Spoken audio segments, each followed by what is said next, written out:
तो किसी ने क्या खूब कहा है कि जिंदगी की मिसाल हम लूडो के गेम से भी सीख सकते हैं। जिंदगी की मिसाल हम लूडो के गेम से भी सीख सकते हैं। उम्मीद तो हर किसी को 6 की होती है, लेकिन अगर एक भी आए फिर भी हमें चलना पड़ता है।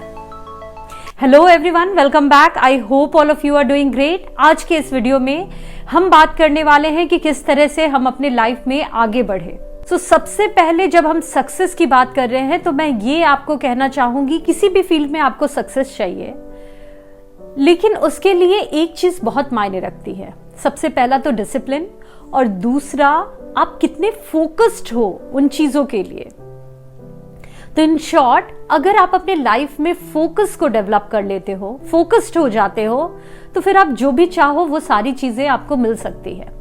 फिर वो आपके मेहनत पे डिपेंड करता है कि आपको उन चीजों में कितना समय लगेगा, और बहुत बार ये एक्सटर्नल फैक्टर पे भी डिपेंड करती है। बट एनी हाउ, अगर आप उस बात पे काम कर रहे हो तो आज ना कल आप सक्सेसफुल हो ही जाओगे, ये गारंटी है। तो फिर जैसा कि हमने डिस्कस किया, अगर इस फोकस का इतना बड़ा रोल है तो हम इस फोकस को कैसे अपनी लाइफ में लाएं। तो इसके लिए मैं आपके साथ ऐसे 3 टिप्स डिस्कस करूंगी जिसे ध्यान में रखकर आप बहुत हद तक लाइफ में फोकस्ड हो जाओगे।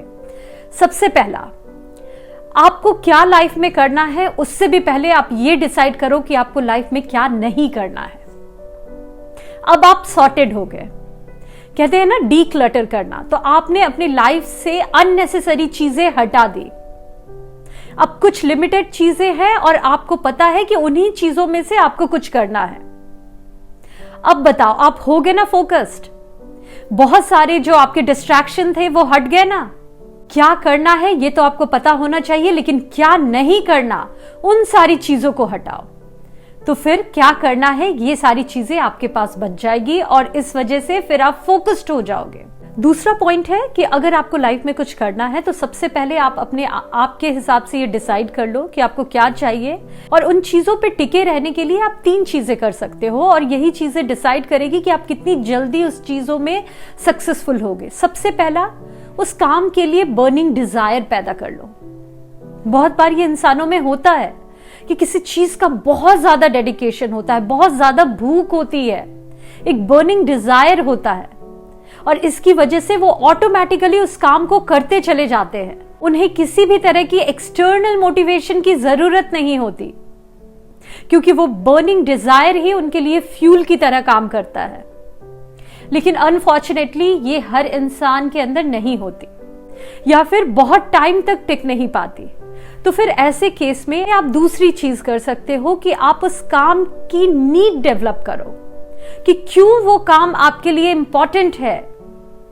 फॉर एग्जाम्पल, आपको एक अच्छी जॉब चाहिए, तो ये नीड आपके अंदर होनी चाहिए कि मुझे एक अच्छी जॉब चाहिए ताकि मैं अपनी लाइफ को बेटर बना पाऊं, अपने लाइफस्टाइल को बेटर बना पाऊं, अपनी फैमिली का अच्छे से केयर कर पाऊं।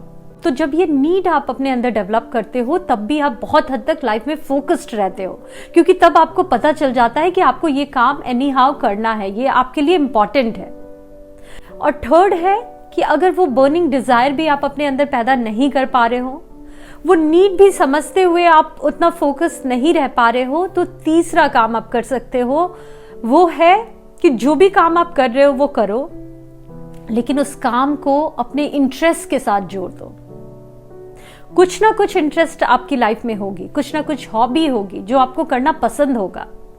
तो या तो उस वे में, उस क्रिएटिव वे में अपने काम को करो, और अगर आप वो नहीं कर सकते तो अपने काम के साथ साथ उस तरह की एक्टिविटी में अपने आप को बिजी रखो जिससे आपको ये मोटिवेशन आए, ये हैप्पीनेस आए, और वो हैप्पीनेस और मोटिवेशन को लेकर आप इधर भी काम कर पाओ। बहुत सारे ऐसे लोग करते हैं, उन्हें एक काइंड ऑफ 9 to 5 जॉब पसंद नहीं होता, करना तो वो कुछ और चाहते हैं, लेकिन वो उनके लिए इंपॉर्टेंट है। तो फिर वो क्या करते हैं, अपनी हॉबीज से कनेक्टेड रहते हैं। हर दिन कुछ टाइम ऐसा निकालते हैं या वीक में कुछ टाइम ऐसा निकालते हैं जिसे वो साइड बाय साइड करते हैं, और उसकी वजह से उन्हें हैप्पीनेस मिलती है, मोटिवेशन मिलती है, और वो अपने काम पे वापस आ पाते हैं और उसे एक मोटिवेटेड वे में कर पाते हैं। तो ये भी एक बहुत बड़ा सीक्रेट है। और थर्ड है सेल्फ ऑडिट। तो अपने अंदर की आवाज सुनो, बाहर से लोग क्या कहते हैं ये उतना मायने नहीं रखता, लेकिन आप गौर से सुनो, आपके अंदर से भी कुछ आवाज आती है कि क्या आप गलत कर रहे हो, क्या आप सही कर रहे हो, आपको लाइफ में क्या करना चाहिए। अनफॉर्चुनेटली हम इस आवाज को दबा देते हैं, हम इस पे ध्यान नहीं देते। लेकिन जिस दिन से आप उसे सुनना शुरू कर दोगे, हर दिन के एंड में खुद से पूछोगे कि जो आपकी गोल है उस पे आप काम कर रहे हो या नहीं, तो फिर आपको फोकस्ड होने से कोई रोक नहीं सकता। और इस अप्रोच के साथ आप डेफिनेटली अपनी लाइफ में बहुत आगे बढ़ोगे, क्योंकि फिर आप एक ट्रैक पे रहोगे, आप खुद के गुरु बन जाओगे और इस वे में आप अपने लाइफ की कमांड अपने हाथ में रख पाओगे। तो यही सारे पॉइंट्स थे जिसे ध्यान में रखकर आप बहुत हद तक अपनी लाइफ को अपने कंट्रोल में कर सकते हो। और जब आप अपनी लाइफ को अपने कंट्रोल में कर लेते हो तो आप किसी भी फील्ड में सक्सेसफुल बहुत आसानी से हो सकते हो। Thank you so much for watching. एक रिक्वेस्ट करूंगी कि अगर आप इस चैनल पे नए हो तो चैनल को लाइक सब्सक्राइब कर लो और बेल आइकन को भी प्रेस कर दो, ताकि आपको ऐसे ही वीडियोस मिल पाए। मिलती हूं आप सभी से नेक्स्ट वीडियो में, तब तक के लिए bye bye and take care.